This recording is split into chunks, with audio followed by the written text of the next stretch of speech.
Have you ever wondered when humanity's first spark of faith ignited? Long before temples, gods, or sacred texts, there was only survival. A raw struggle against hunger, predators, and the unknown. Yet somewhere among the shadows of time, an invisible light began to flicker in the minds of our earliest ancestors. The awareness that there was something beyond what they could see.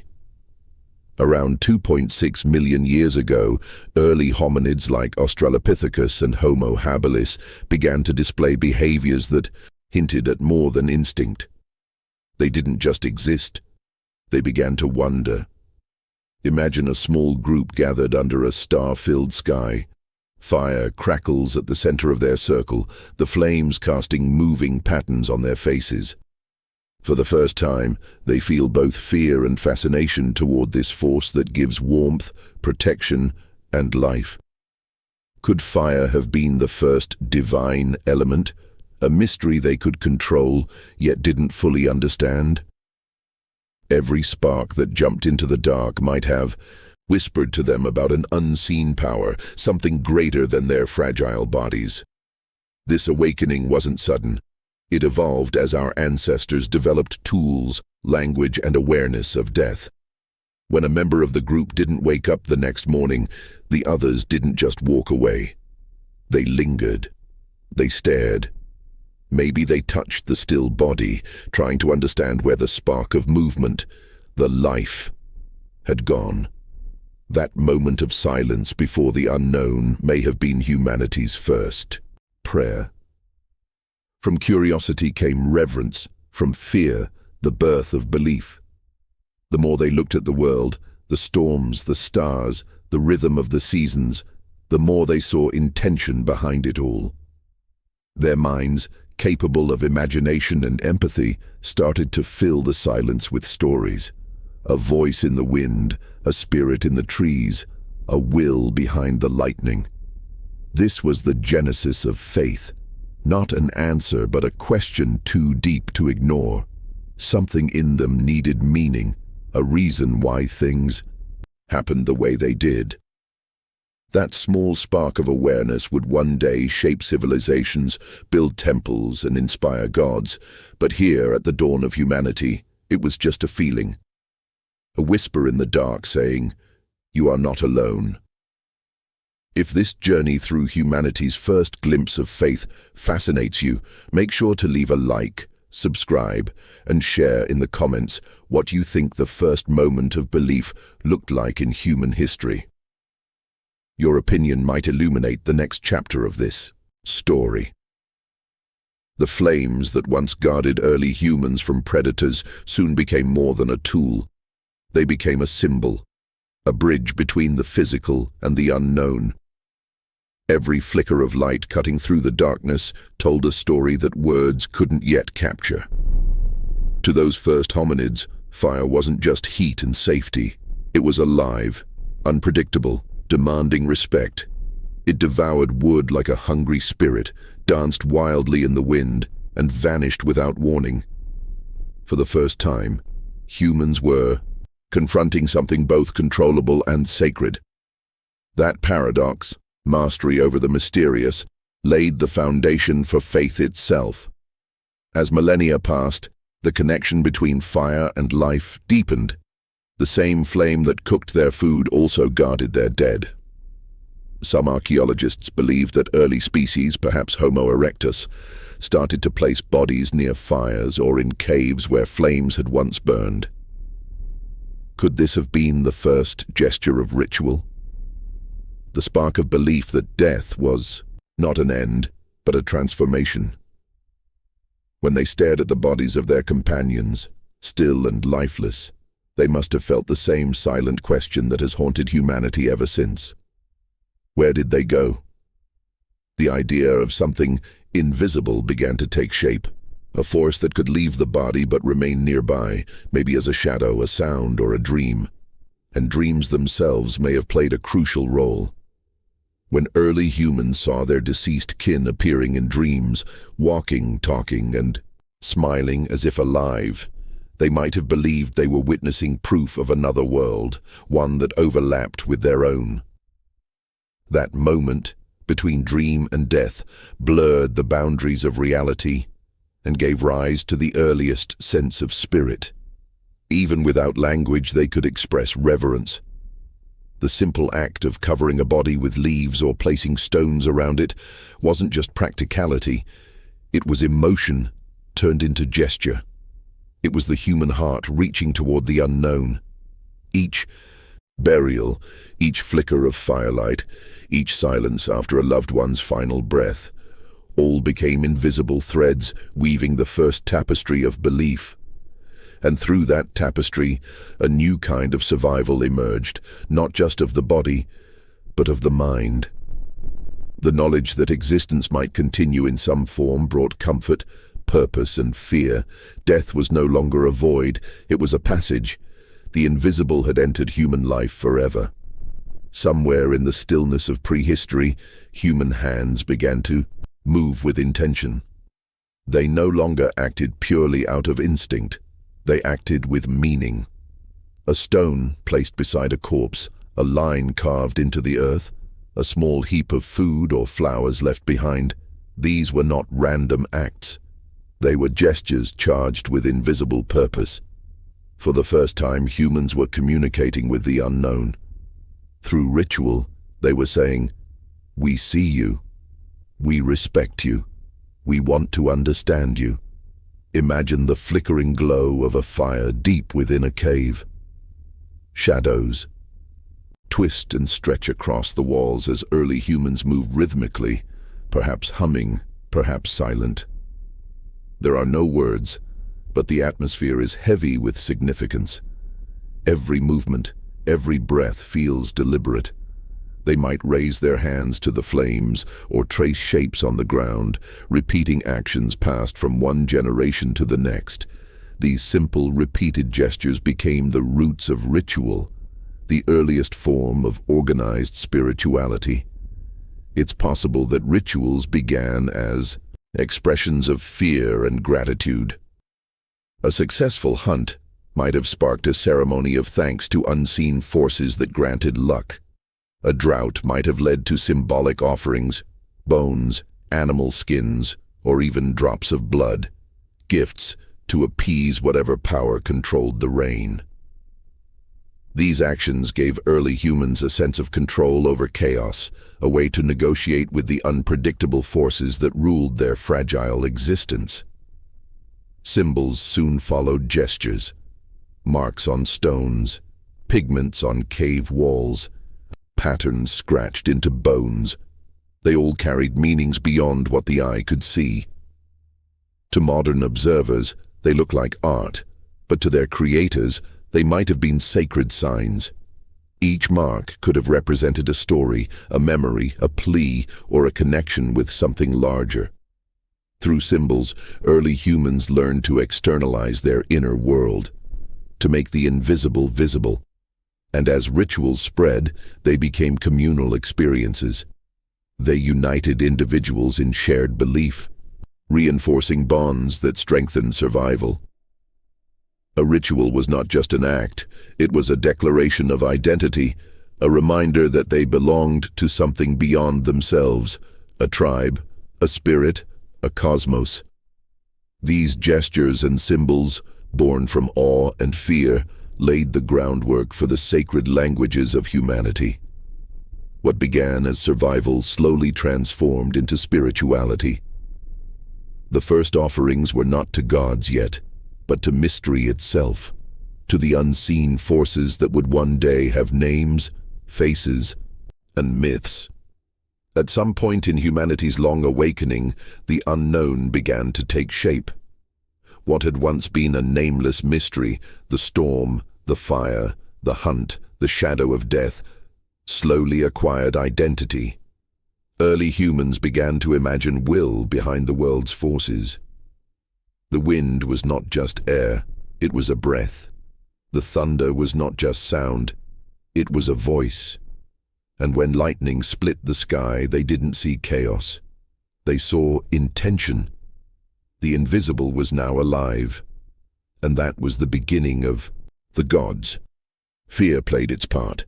A predator in the dark, a flood that swallowed everything, a sudden illness. These moments of helplessness pushed the mind to find explanations. To believe that someone, or something, was responsible made the world more bearable. If a spirit caused pain, maybe it could be appeased. If a deity sent rain, maybe it could be called again.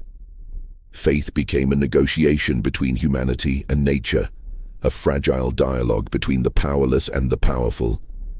But awe was just as important as fear.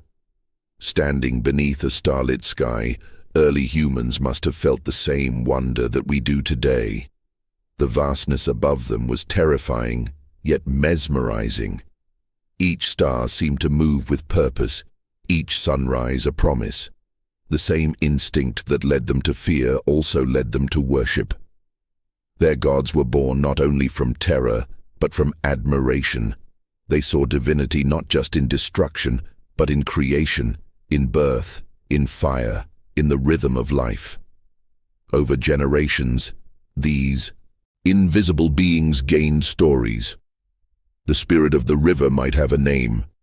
The force behind the hunt could have moods, kindness, anger, mercy. Through storytelling, these abstract ideas became tangible. Gods became personalities, reflections of human emotion painted on the canvas of the universe. And as these stories spread, belief turned into structure. The first shamans emerged, humans who claimed to speak to the unseen. They guided rituals, interpreted signs, and became the earliest spiritual leaders. Faith, once a whisper in the dark, had now found its voice. It was no longer just an inner feeling. It was shared, performed, and passed down. The gods were everywhere, in the storm, in the fire, in the heart of every living thing. Humanity had begun to see itself not as separate from nature, but as part of a cosmic conversation. Now that you've reached this part of the story, tell me in the comments, do you think fear or admiration played a bigger role in creating the first gods? I'd love to read your thoughts. Deep within the earth, far from sunlight, humanity's first temples were born. Long before stone monuments rose under open skies, our ancestors ventured into the darkness of caves, carrying fire, fear, and purpose. What they did inside those silent chambers would echo across millennia.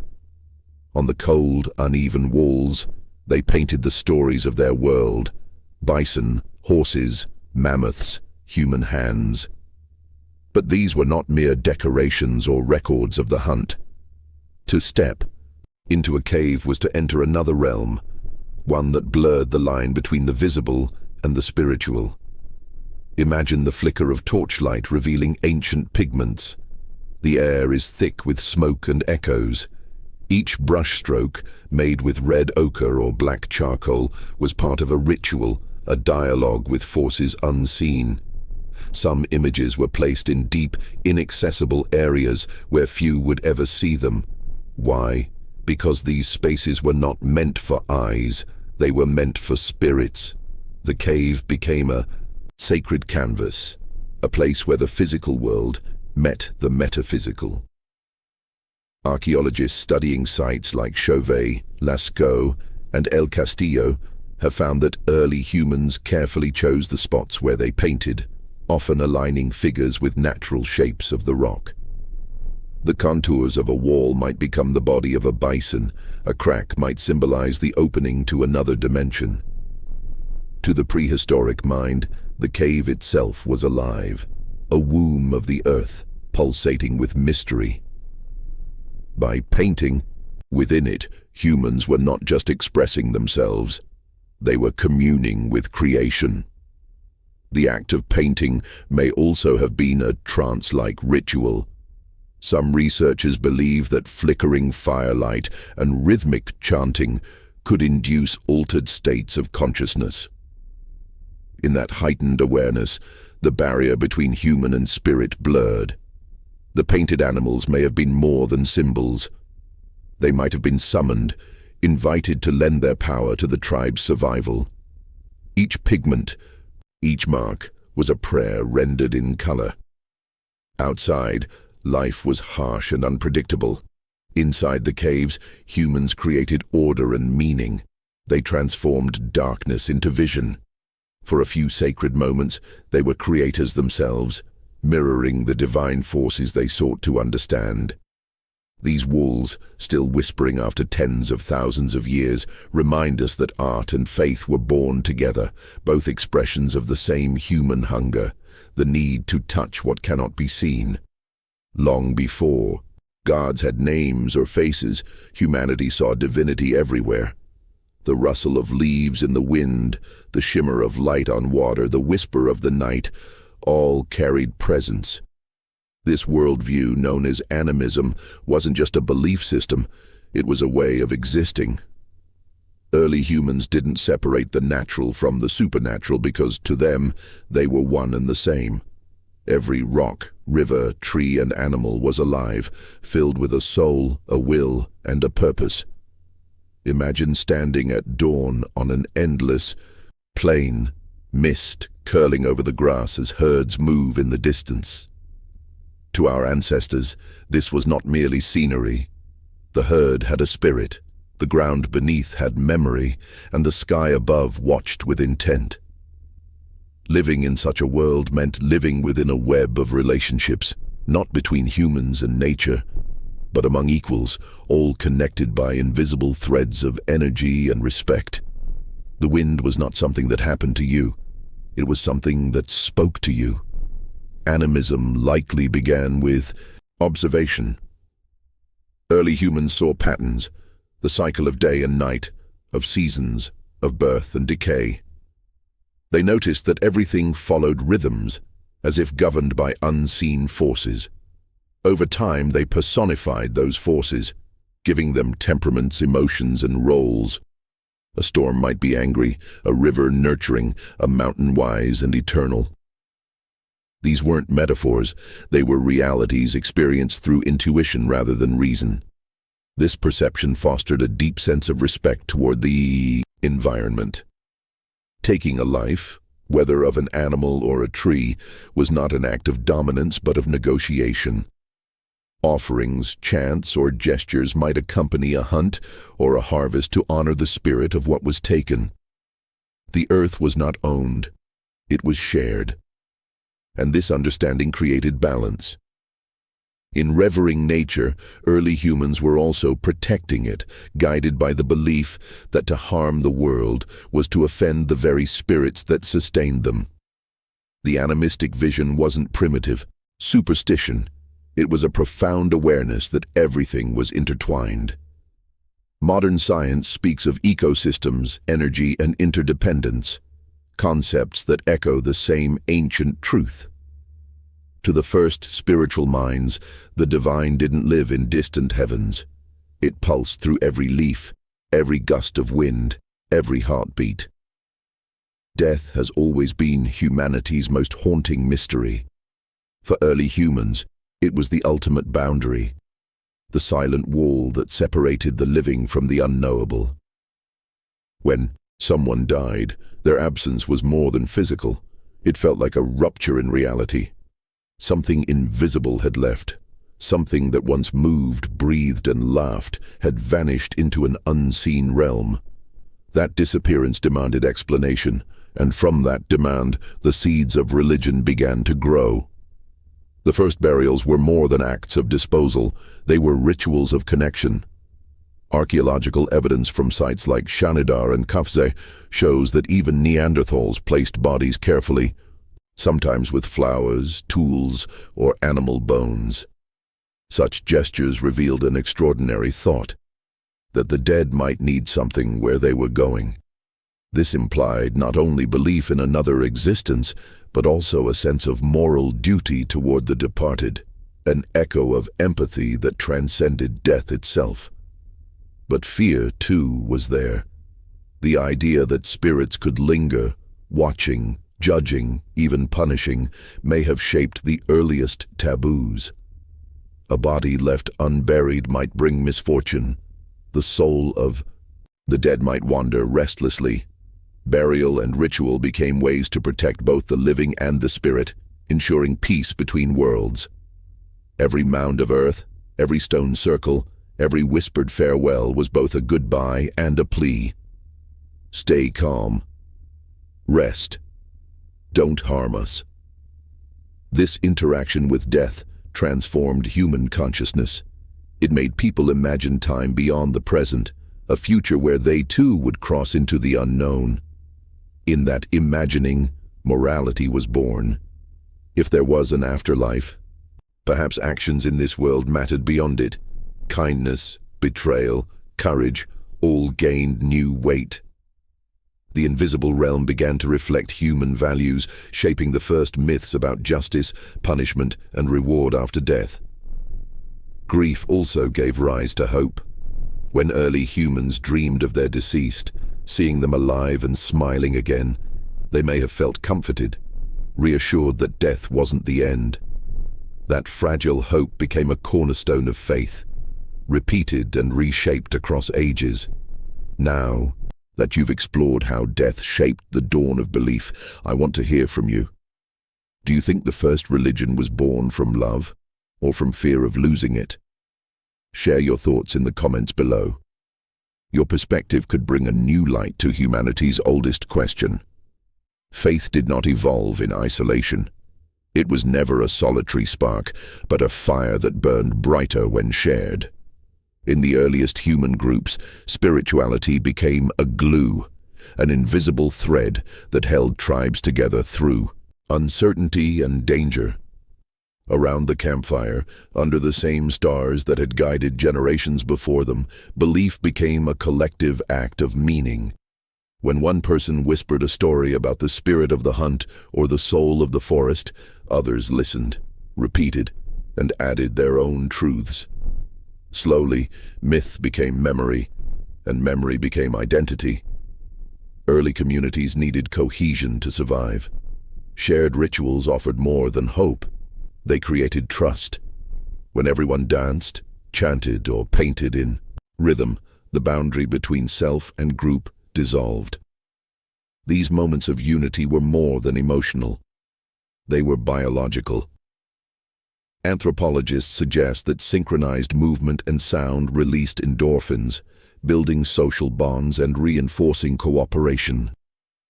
The tribe that prayed together stayed together, not just in spirit but in survival. The leaders of these early groups, shamans, elders, or storytellers, held immense power. They weren't rulers in the modern sense, but mediators between worlds.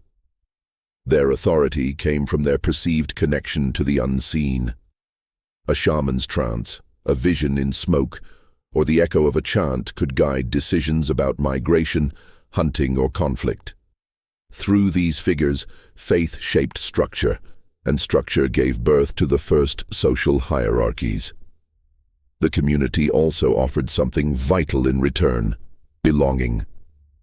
In a world where isolation meant death, the sense of being part of something greater, a lineage, a spirit, a cosmic order, provided comfort. Rituals marked life's milestones: birth, initiation, death. Each event tied individuals to the tribe and to the greater mystery of existence. To participate was to affirm, I am part of the story. Even conflict found resolution through faith. Disputes could be settled by invoking spirits or ancestors, appealing to forces believed to see beyond human eyes. This shared belief system created moral order long before laws were written. It taught empathy, cooperation, and respect for unseen powers that governed life and death alike. In those ancient nights filled with firelight and chanting, humans didn't just survive together, they began to believe together. And that unity, more than any weapon or tool, became their greatest strength. As human groups grew and generations passed, belief needed a bridge, a way to travel across time. That bridge was language. The spoken word transformed fleeting experience into enduring memory, turning personal wonder into shared truth. Before writing, before stone tablets or scriptures, humanity's faith lived in sound, in rhythm, chant, and story.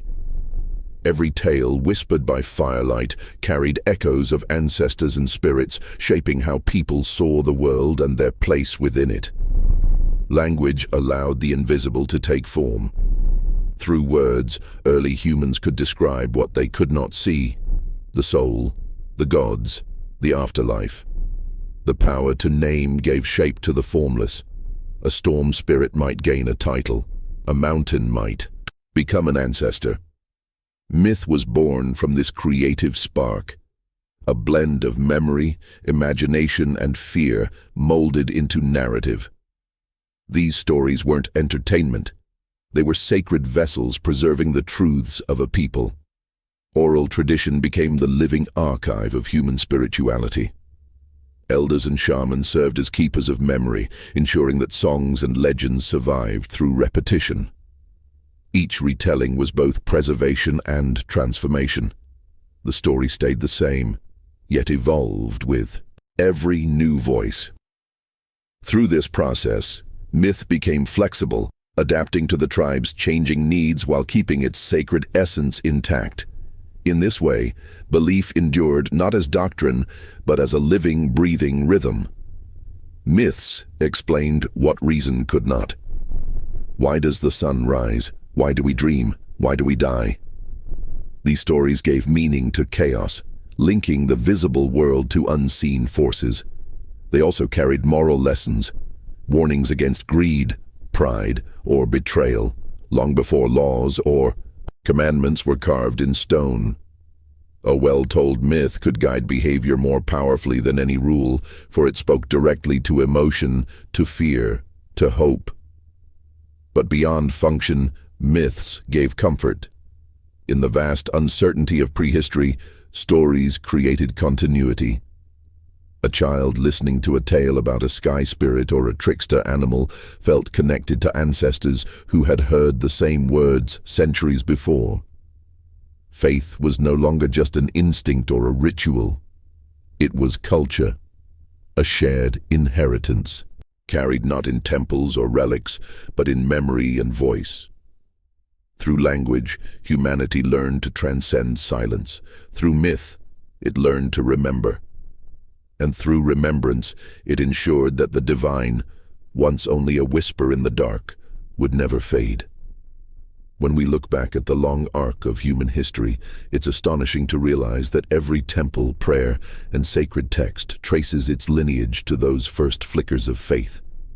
To hands covered in ochre painting on cave walls, to voices chanting beneath the stars. Over millions of years, that raw, instinctive spirituality evolved into the great religions that would shape civilizations. What began as a whisper to unseen spirits became structured worship, complete with symbols, rituals, and sacred hierarchies. As societies grew, faith adapted to complexity. Small bands of nomads gave way to villages, then cities, and the intimate relationship between individual and spirit became something communal and institutional. The first, priestly classes emerged, people devoted not to hunting or gathering, but to maintaining balance between humanity and the divine. Ceremonies became codified, myths became doctrines. The fluid, animistic world of prehistory crystallized into pantheons, each god embodying aspects of the natural world: the sun, the harvest, the storm, the sea. Yet even as religion became organized, it carried forward the echoes of its origin. The reverence for fire became the sacred flame of temples. The ritual of burial became elaborate ceremonies of transition. The cave transformed into the cathedral, the shaman into the priest, the whispered story into scripture. Humanity didn't abandon its early spirituality. It refined it, translating instinct into philosophy and mystery into theology. Each generation layered meaning upon meaning, until belief was no longer just survival. It was civilization itself. But in that transformation, something essential remained unchanged: the human need to connect with the unseen. Whether through chants around a campfire or hymns beneath stained glass, the yearning is the same: to reach beyond ourselves, to find order in chaos, to believe that our lives echo in something larger. Every altar and every prayer is a continuation of that first act of wonder, that first gaze into the unknown. And perhaps that's the true legacy of early faith. The gods may have changed, but the longing behind them never has. We are still the same creatures who once stared at the stars and asked, "Why are we here?" That question, more than any answer, is what makes us human. If you've followed this entire journey through time, I'd love to know your thoughts. What do you think the first god truly represented? Comment, "We are the fire that remembers," if this story made you see our ancient past in a new light. Don't forget to like, subscribe, and watch our next video exploring how the rise of agriculture transformed humanity's relationship with the divine.